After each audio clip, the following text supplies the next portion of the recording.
Hi everyone! In this video, I'll show you how to construct the graph of a trigonometric function in WeBWorK using the amplitude and the period of the function.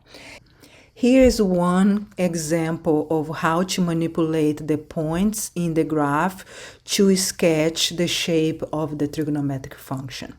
So our function here is y equals 3 times cosine of 8x.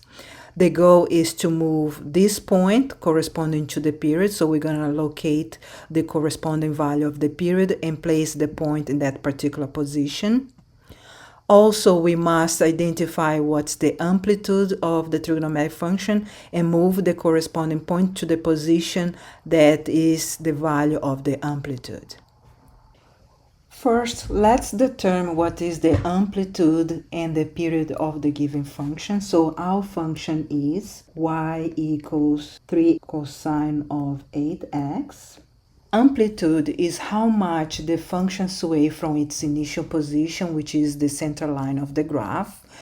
To determine the amplitude, we take the absolute value of the coefficient multiplying the cosine function in its equation. Therefore, for our function, we have that the amplitude is equals to the absolute value of 3, which is 3.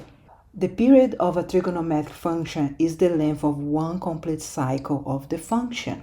To determine the period of our function, we divide 2 pi by the absolute value of the coefficient of x in the equation of the function.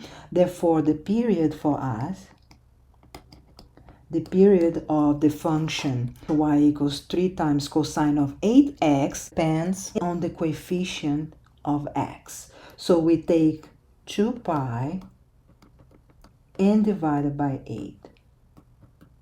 Simplifying the fraction, we have that the period of the function is pi divided by 4.